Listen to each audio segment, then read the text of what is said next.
for today's video mga kaibigan, share ko lang po sa inyo kung paano ko ginawa ang aking intro and outro sa aking YouTube channel.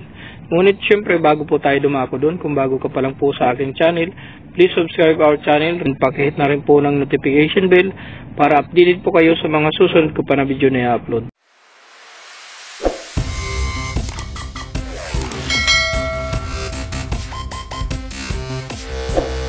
Kaya ang una ko pong ginawa is pumunta po ako dito sa YouTube.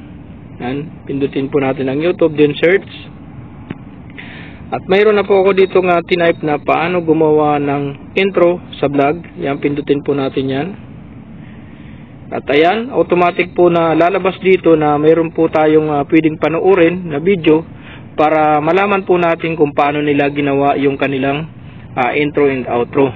So pwede po natin panoorin yan kahit isa lang po dyan. At sa madalit sabi nga po, mayroon po ako isang video dito na pinanood. At ayon po dun sa may video, sinabi niya po yung bagay na kung paano niya ginawa yung kanyang intro and outro. At kung anong apps yung pinuntahan niya at kung saan siya pumunta. Okay, sa madalit sabi, pumunta po siya ng Chrome, kaya back po tayo. Pumunta po siya ng Chrome. At i-type po natin dito yung apps na kanyang pinuntahan.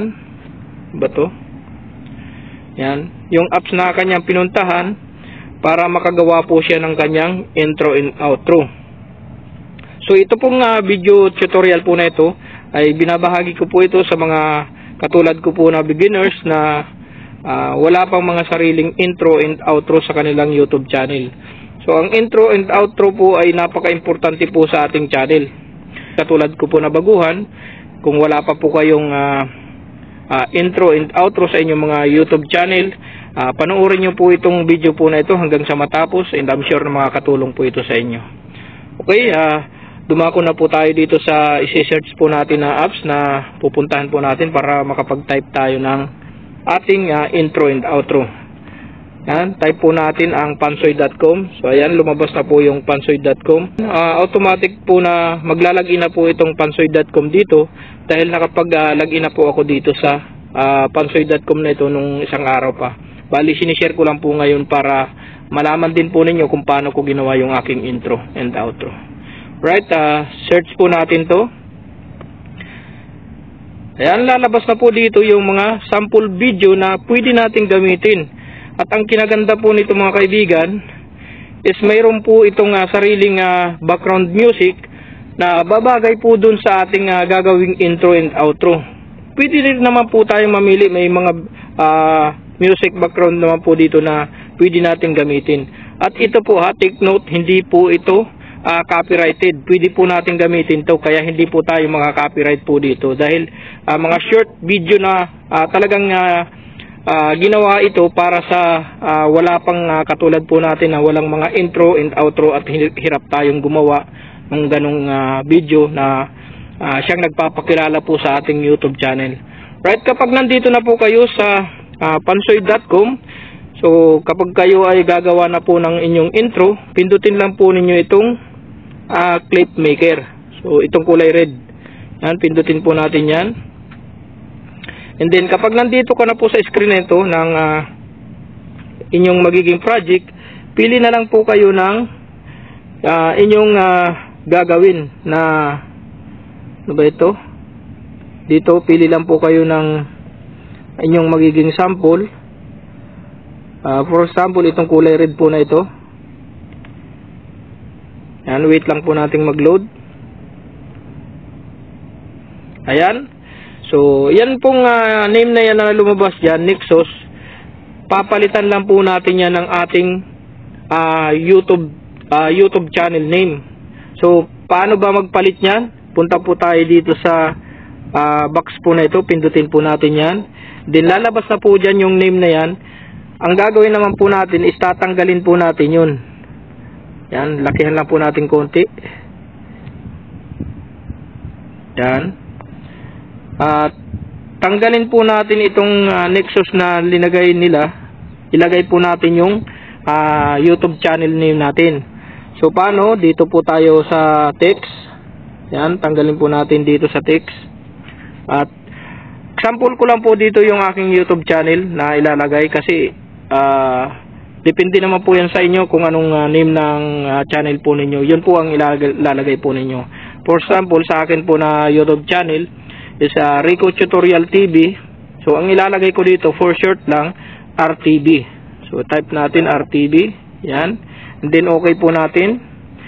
And lalabas po dito yung mga size nung letters na gagamitin po natin. Katulad po nitong height 20, thickness 3. Pwede po natin palitan yan kung gusto po nating liitan or kung gusto pa nating lakihan. So, pindutin lang po natin itong off. I-on lang po natin yan. And then, sa kulay naman po, pwede po nating palitan yan. Hanapin lang po natin dito yung kulay niya. Yan, kung halimbawa gusto nating igitna, yan, left, right, yan. Mayroon po mga option dito. Sa akin, sample lang naman to, kaya stay lang po tayo dito sa center. Okay, kapag tapos na po tayo dito, balik lang po tayo. And then, tanggalin ulit natin yung isang name dito. Palitan lang po natin kung ano yung mga name na nandyan. Palitan lang po natin dito sa text. Yan, pindutin po natin yung text. Yan, katulad po nitong Nexus, palitan natin ulit yan, tanggalin natin. Yan, okay po natin. And then, katulad nga po nung sinabi ko, kapag okay na po yung mga napalitan po natin dito, balik na lang po tayo ulit. And then, check po natin ulit kung mayroong mga dapat pang palitan dito sa letters na ano natin.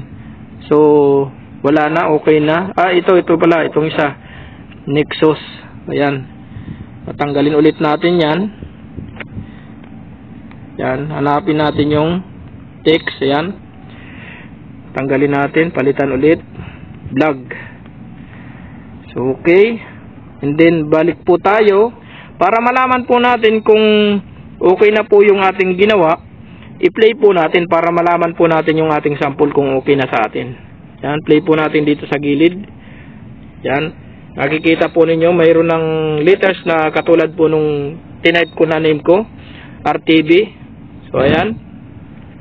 At kung okay na po yan sa inyo, balik lang po kayo, pause. Pause po natin. Okay, wait lang, di ma-pause. Yan. Kung okay na po yan sa inyo yung inyong ginawang sample at gusto na po ninyo yung ganong background at kulay, i-download po ninyo kasi i-render pa po ninyo yan eh. Download po natin, pindutin po natin itong arrow na ito na pababa. Yan. Yan, lalabas po dito yung render. Yan o. Start video render. So, kailangan po nating i-render yun para ma-save po natin yung ating video. Pindutin po natin yung start. Wait lang po natin na ma-render po natin yung ating video at para makita po natin kung okay na yung ating ginawang sample na intro. Yan, malapit na. Yan, wait lang po natin yan. And then, pag na-render na po yung video, isi-save video po natin din siya. Save video, then maghihintay naman tayo ng konting minuto para ma-view po natin yung ating ginawang intro. Yan, malapit na po. Ilan na? Yan na, okay na. Save pa natin siya. Ayan, lalabas po dyan yung download your video. Ayan o, download your video. Pindutin po natin yan. Yan, okay na po. Mabilis na na-download. Okay, pindutin po natin itong download again. Yan, pwede po nating makita na yan. So, ibig sabihin na save na po yan doon sa ating ayan na. Diba? Basic lang. Yan. Maraming salamat po kung ito po ay nagustuhan po ninyo. Paki-subscribe po ng aking YouTube channel, Rico Tutorial TV, at paki-hit po ng notification bell para updated po kayo sa mga susunod ko pa ulit na i-upload. Maraming salamat po sa mga nanood. I hope na nakatulong po ito sa inyo. God bless po sa lahat.